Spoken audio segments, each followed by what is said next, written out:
Donc, je vais demander à Hélène et à Jacques de se connecter. Voilà, le livre qui va nous intéresser à présent, Tout Picard que j'étais, publié par Jacques aux éditions de la Librairie du Labyrinthe.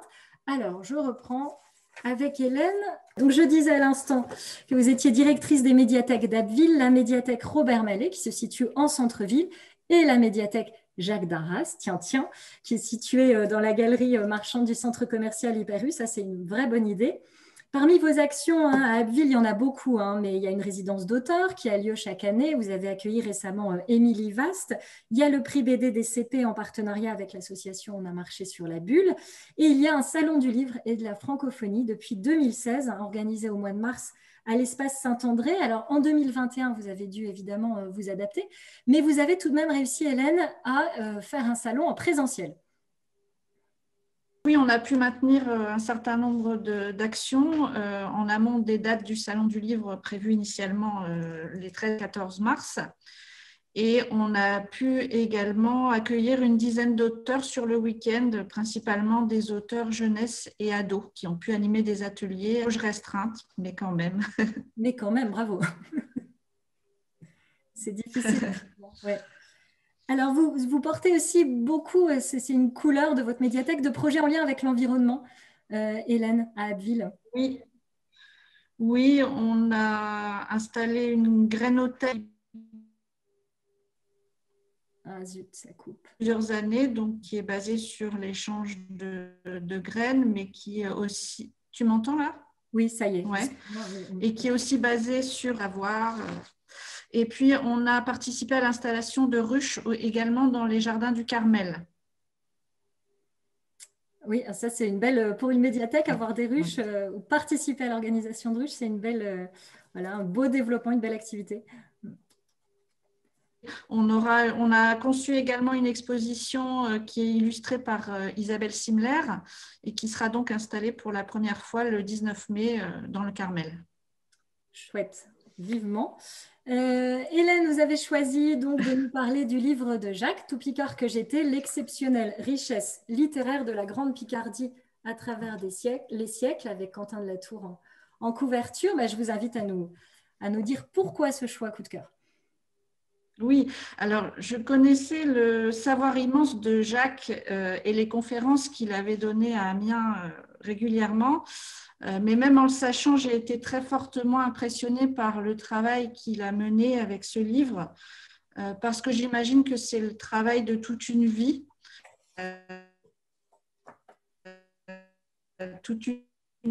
pour arriver à écrire en un seul ouvrage cette histoire de la littérature produite depuis le Moyen-Âge jusqu'à nos jours. Tu m'entends, Alexandra? Oui, je t'entends, mais c'est très étiré, le son ralenti. Haché. Problème de débit, très certainement. Bon. Vite alors.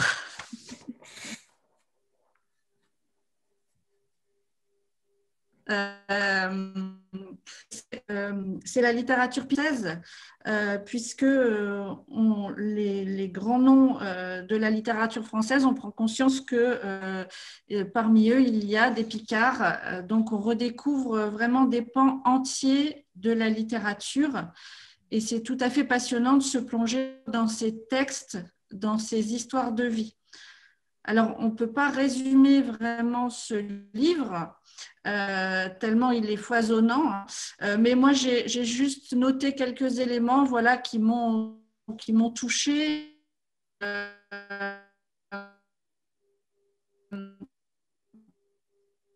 Jacques montre dès qu'il le peut qu'on trouve en germe. On y retrouve également l'attachement de Jacques à la poésie. Les poètes y retrouvent toute leur place et on apprend entre autres que Robespierre, Desmoulins ou Condorcet étaient d'abord des poètes. Petit clin d'œil abbvillois, Jacques fait la part belle évidemment aux Abbvillois et redore en particulier le blason de Millevoye qui est injustement méconnu.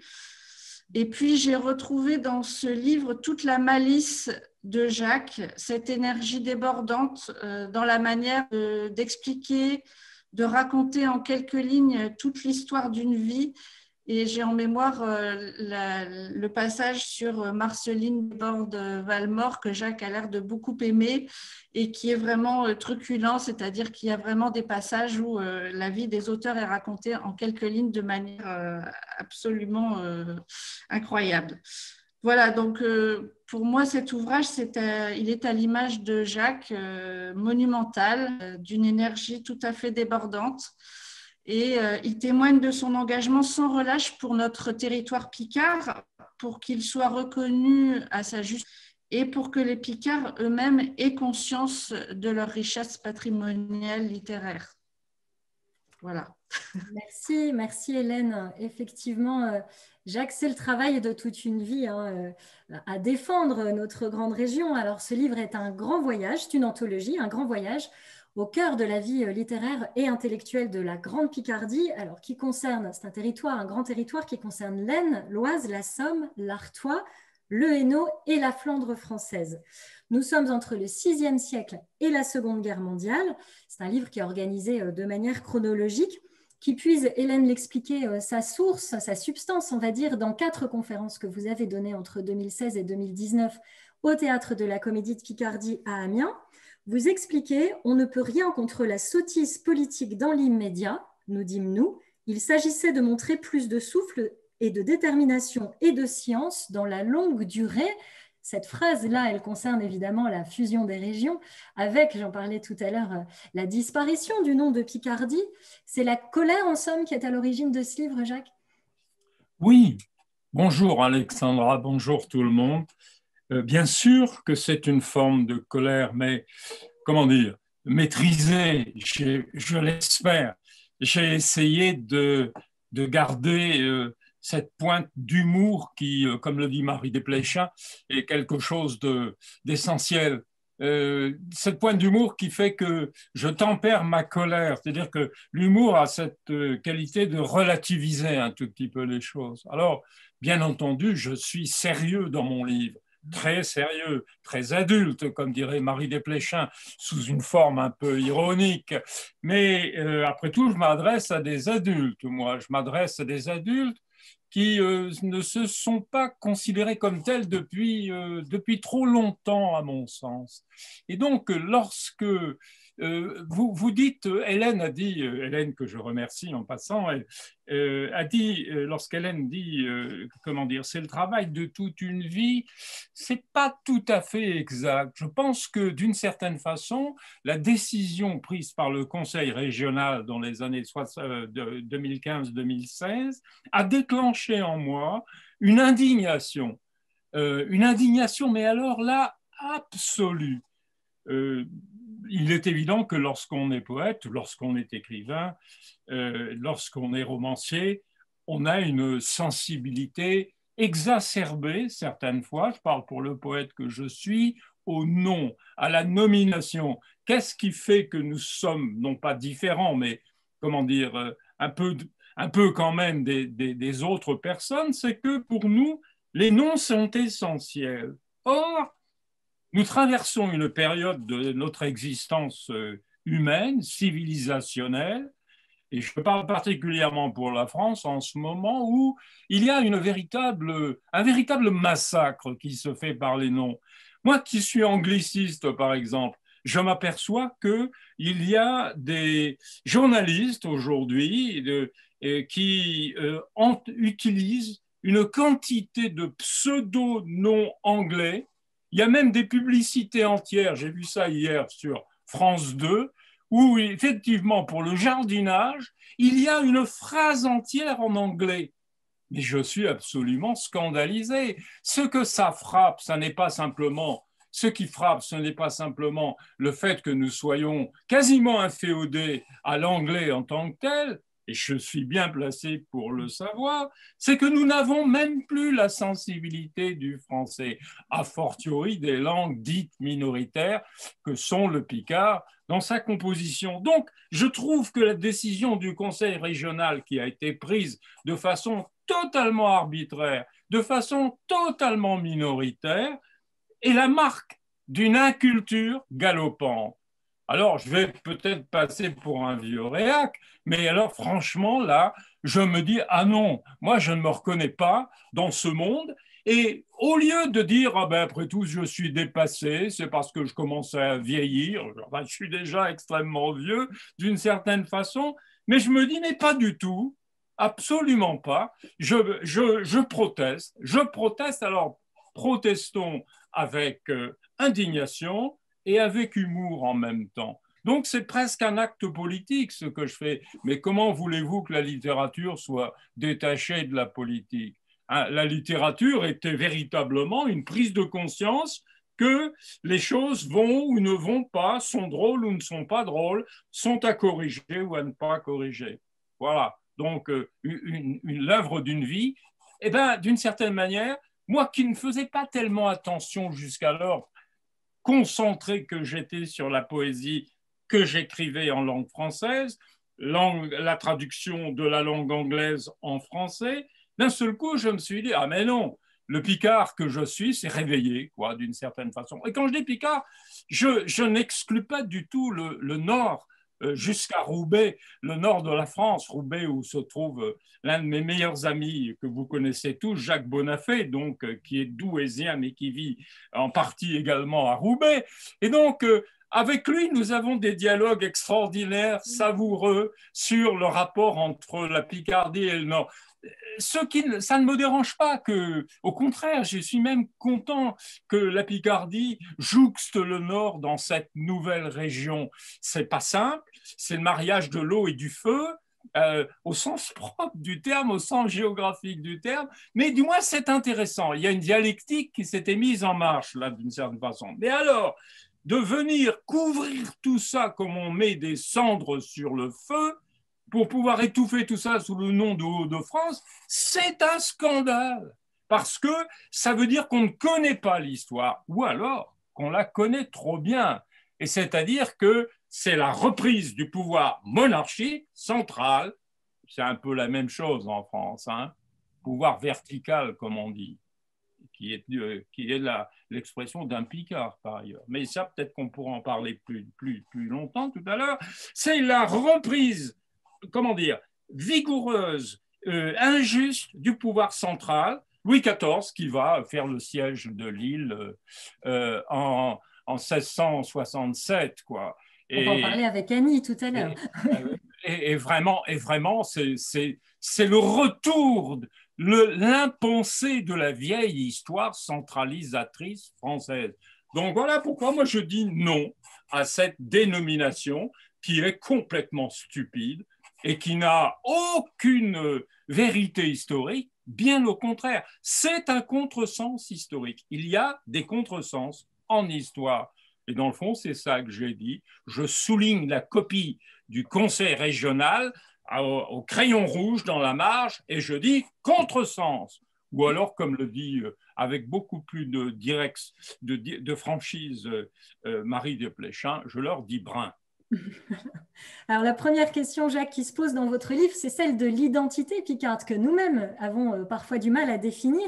Le concept de nation picarde, il existe bien avant 1960, date à laquelle on donne une dénomination, cette dénomination à une région administrative. Dès 1254, on en trouve l'existence de cette nation.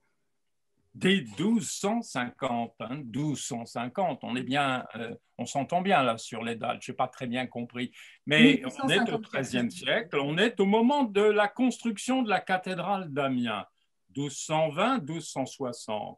Et donc, en même temps, en 1250, se crée la Sorbonne. Parallèlement, le XIIIe siècle est un siècle absolument phénoménal, quoi. C'est la première renaissance d'une certaine manière. Et donc, dans cette renaissance, il y a une construction de cathédrale qui témoigne à la fois de l'habileté des architectes, du grand savoir des architectes et aussi de la puissance de la foi chrétienne. Et d'un autre côté, il y a l'éveil du savoir et le besoin de constituer le savoir, de l'instituer dans des grandes institutions qui s'appellent les universités, dont les premiers modèles sont en Italie, la première en particulier, celle de Bologne. Et celle de Paris, donc qui existe déjà, va donner de la place à un monsieur qui s'appelle Robert de Sorbon en 1250. Et alors, ce que je dis et qui n'a pas, à ma connaissance, été souvent dit, c'est que parmi les amis de ce monsieur qui vient d'un petit village qui s'appelle Sorbon en Ardennes, où je me promets toujours d'aller, mais je n'y suis pas encore allé, eh bien, ce Robert de Sorbon a parmi ses amis un Gérard d'Abbeville, que personne ne connaissait jusqu'à présent, dont on sait tout juste qu'il existait et que c'était un grand théologien. Et ce Gérard d'Abbeville a un ami amiénois, tiens, on voit un triangle à se dessiner là, qui correspond très précisément à nos relations. Et ce Gérard d'Abbeville, donc un ami qui s'appelle Richard de Fournival. Et Richard de Fournival est un écrivain amiénois qui est en même temps directeur, doyen du chapitre de la cathédrale, qui est un savant, un médecin, qui obtient du pape une dispense pour pouvoir être un chirurgien, pour pouvoir opérer, et qui par ailleurs est un écrivain absolument remarquable, qui a laissé un bestiaire d'amour qui est une merveille. C'est une véritable merveille.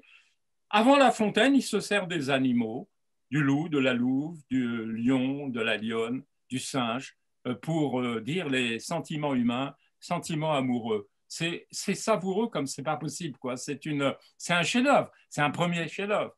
Et donc, voilà, on est dans le... Alors, c'est Robert de Sorbon, je m'égare un tout petit peu, j'y reviens. Robert de Sorbon, avec ses amis, décide d'ouvrir cette Sorbonne, qui ne s'appelle pas encore comme ça, qui est une faculté de théologie, et d'accueillir des étudiants. Et ces étudiants vont être groupés sous le nom de nations. Et donc, il y a la nation anglaise, il y a la nation française, bien évidemment, la nation normande, et la quatrième nation, la nation picarde. Et les étudiants de cette nation picarde vont de Beauvais à Cambrai, jusqu'à Tournai, et même jusqu'à Utrecht, au sud des Pays-Bas. Donc, c'est la nation picarde, c'est une nation, et c'est ça qui me plaît beaucoup, c'est une nation qui n'est pas politique, mais qui est culturelle et linguistique, et surtout littéraire. J'ai montré que c'était une nation littéraire. Alors, c'est une thèse, alors d'une certaine façon, c'est un petit coup de force, mais d'un autre côté, j'apporte les preuves, la légitimité, c'est qu'il y a une grande continuité entre tous ces écrivains, depuis Adam de la Halle et Jean Baudel à Arras, Arras étant la capitale de la Picardie au XIIIe siècle, et jusqu'à notre siècle, jusqu'au XXe siècle, jusqu'à Bernanos, d'une certaine façon. Et en suivant pas à pas tous ces écrivains, le développement de l'écriture, de la littérature dans ces régions, en quelque sorte, dans cette grande Picardie, et je dis ça un tout petit peu par malice pour donner l'impression que nous annexons le Nord et que ce n'est pas l'inverse qui s'est produit. Donc, nous annexons littérairement le Nord d'une certaine façon. Et donc, je montre qu'ils ont tous quelque chose en commun à travers les siècles. Et cette quelque chose en commun, d'ailleurs, on l'a entendu tout à l'heure, je reviens à Marie Desplechin, c'est une ironie, un humour et, comment dire, une distance totale par rapport au pouvoir central. Ce qui est d'autant plus méritoire que la Picardie est à 1 heure de Paris. Mais ces Picards, qui sont par la position géographique contraints, étouffés d'une certaine façon entre Paris et le Nord, vont toujours jouer Paris contre le Nord et le Nord contre Paris. Et ils gardent une sorte de distance qui est propice à l'ironie, une distance vis-à-vis du pouvoir central, de sorte qu'on va avoir des Picards qui vont être plus centrales ou centralistes que Paris même. Nous en avons un très bon exemple avec Emmanuel Macron en ce moment. Ou alors des Picards qui vont aller vers le nord et qui vont aller, comme au XVe siècle, attirés par les Pays-Bas, ce qu'on appelle les Pays-Bas, mais qui est d'abord la cour de Bourgogne. Et cet écartèlement entre le centre, Paris, et le nord, Lille et la Flandre, en quelque sorte, est quelque chose que j'ai remis en place, qui m'a frappé, et qui est une dialectique que je trouve extraordinaire d'une certaine façon et dont je pense que les habitants de ces régions, qui sont parmi les plus jeunes de France, hein, on le rappelle, la population du Nord est une des plus jeunes de France, eh bien, cette région dialectique, en quelque sorte, est d'une certaine façon une richesse pour la France entière, pour l'espace national. Je ne suis pas d'une certaine manière un identitaire picard absolu au sens fermé, replié sur lui-même, pas du tout. C'est une région de grande transition, d'ouverture au monde, et depuis toujours en quelque sorte. Et donc, je trouve que c'est ça qu'il faut redire, c'est ça qu'il faut reconstruire. Et il faut relier, renouer en quelque sorte, mais dans le respect des noms, dans le respect de l'histoire. Moi, je suis un inconditionnel de l'histoire, inconditionnel de l'histoire. Et il est vrai que dans notre société actuelle, qui est une société du présent, du présentiel, comme on dit. Tiens, nous sommes en présentiel. Nous ne sommes pas en présentiel, nous sommes, comment dit-on autrement, je ne sais même virtuel. pas. En absentiel, non, en absentiel. Je crée un nom, un néologisme. Nous sommes en absentiel, en virtuel, présence virtuelle. Eh bien, dans cette société qui vit au présent, c'est important de vivre au présent, bien évidemment, économiquement, on ne peut pas faire autrement, mais on ne vit pas que dans le présent. Et nous avons toute cette histoire que j'ai essayé de reconstruire et de montrer avec une joie vraiment formidable, découvrant moi-même des écrivains que je connaissais mal, d'une certaine manière, et dont j'ai fait un portrait rapide en 3-4 phrases, comme vous le dites, et ça a été... c'est pas une identité unique, c'est une multitude d'identités. Nous sommes des personnes qui ne sommes pas simplement des personnes avec nos humeurs, nos caractères, nos corps, c'est évident, mais nous sommes aussi des personnes de fiction, idéales, de récits, de romans. Et il y a un roman, Picard, et nordique. Et dans le fond, j'ai écrit à ma façon ce roman historique qui, jusqu'à moi, n'avait pas vraiment été écrit. Ça, c'est ma petite vanité. Il y avait des livres sur la Picardie, des livres sur le Nord, je peux les citer. Ils sont faits par des experts, des universitaires qui fragmentent, hein, siècle par siècle, généralement, le Moyen-Âge, le XVIIe, enfin, ainsi de suite, de sorte qu'on ne voit plus rien, tout est éclaté. Et moi, je redonne la continuité à ça. Je dis, mais il y a une continuité, mais il y a une personnalité picarde et nordique. Et donc, il faut la connaître, il faut en savoir.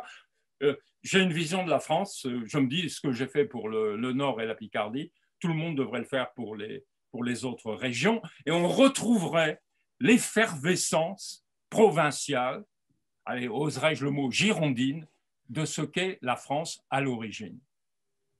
Alors, vous évoquez, Jacques, vous venez d'en parler, l'incroyable continuité de l'esprit de rébellion de cette grande Picardie à travers les siècles. Et elle a donné de très grands révolutionnaires et des esprits frondeurs. Alors, on peut citer Condorcet, Robespierre, Saint-Just, Desmoulins, Fouquier-Tinville, Babeuf, rien que ça.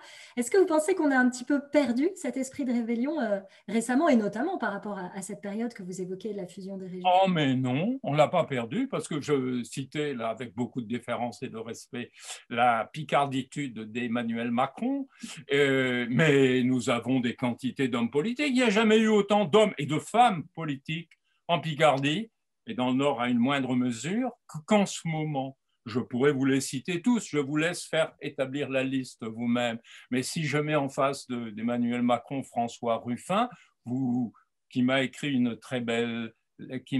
très beau texte d'ailleurs, comment dire, en se concentrant essentiellement sur la figure qui lui est le plus chère parmi les révolutionnaires, c'est celle de Babeuf. Babeuf, originaire de Noyon, était véritablement le révolutionnaire le plus révolutionnaire. C'est un communaliste ou un communiste au sens originaire du terme.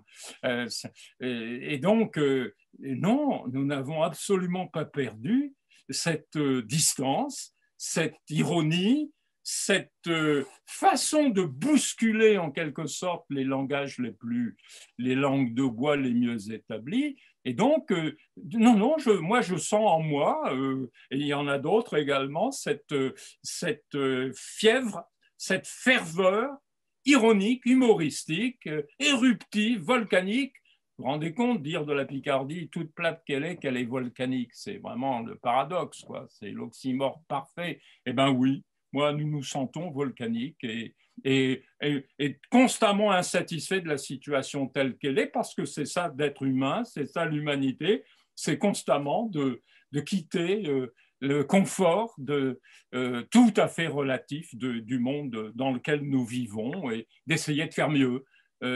Concrètement, pas simplement idéalistement, mais concrètement. Donc, il y a toujours cet esprit révolutionnaire. Vous vous rendez compte, tous les grands révolutionnaires sont picards. On s'est bien gardé de le dire hein, jusqu'à moi. Hein.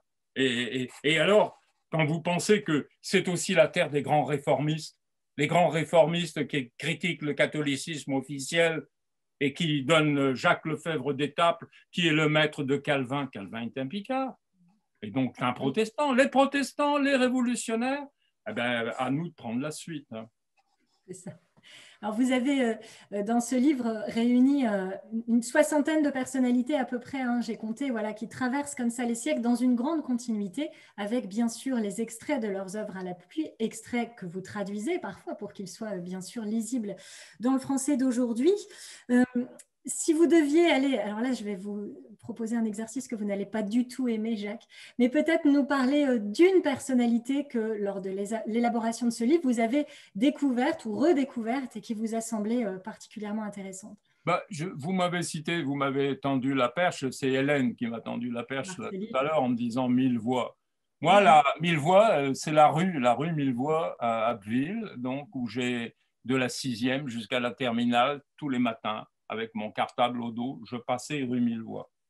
Et je détestais cette rue 1000 voix, bien évidemment, parce que j'étais à la fois un très, très bon élève et en même temps, je détestais l'école. Pas impossible, c'est pas inconciliable. Et donc, chaque fois que j'arrivais en haut de la rue 1000 voix, mon cœur se mettait tombé dans ma poitrine et je me disais, allez, encore une journée de patience. Et 1000 voix, il fait une ligne dans les histoires littéraires de la France, de la littérature française généralement.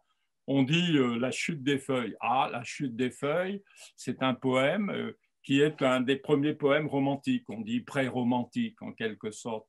Quelqu'un qui a vécu très peu de temps, il est mort vers 35 ans, j'imagine de tuberculose, de phtisie, et j'ai découvert à la fois l'ensemble de son œuvre qui a été édité à titre posthume.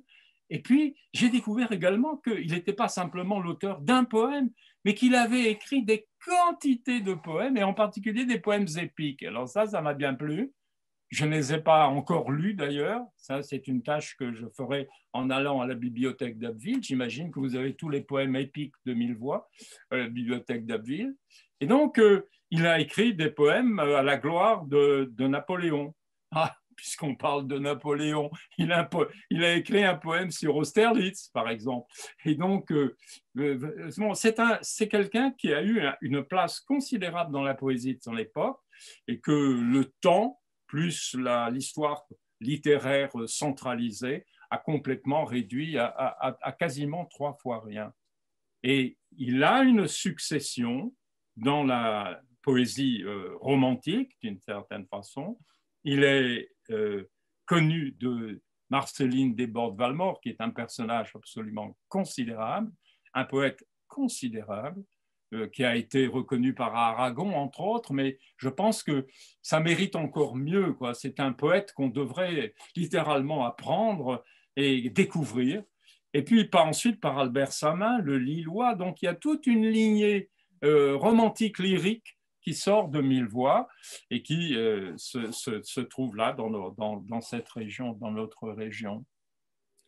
On arrive un petit peu même au-delà de notre échange, du temps de notre échange. Jacques, si vous avez des questions, vous pouvez bien entendu nous les poser à Jacques par le forum ou en branchant vos micros. Questions, observations, réactions par rapport à tout ce qui a été dit, puisque vous êtes... Je suis très long en fait, je suis désolé, mais c'est mon défaut principal. Mais c'est pas du tout, ça n'est pas du tout un problème, Jacques. Est-ce que vous auriez des questions ? Alors, pendant que vous réfléchissez, Jacques, on a oublié de préciser que le titre de votre anthologie, Tout Picard que j'étais, est emprunté à Jean Racine, autre grand Picard né dans l'Aisne cette fois. Ah oui, l'affaire Témilon, c'est vraiment... Et puis le fait qu'il se soit intéressé, lui, le grand tragédien, féru d'antiquité classique, de mythes et de tragédies, le fait qu'il ait fait sa seule comédie met en scène un personnage Picard, et quel personnage d'ailleurs, Petit Jean dans Les Plaideurs, avec une entrée fracassante de ce Petit Jean à l'origine, à l'entrée de la pièce, qui est un personnage d'ailleurs cool, complètement ironique, distant, avec beaucoup d'humour également. Il se trouve qu'il est il est employé, huissier, ou plutôt il garde la porte d'un notaire, enfin d'un homme de loi, d'un chicano qui est complètement obsédé par les procès qu'il mène et qu'il défend. Et alors, ce Picard-là, il ouvre la porte et il ferme la porte. Et ce qui est essentiel dans la comédie, ça.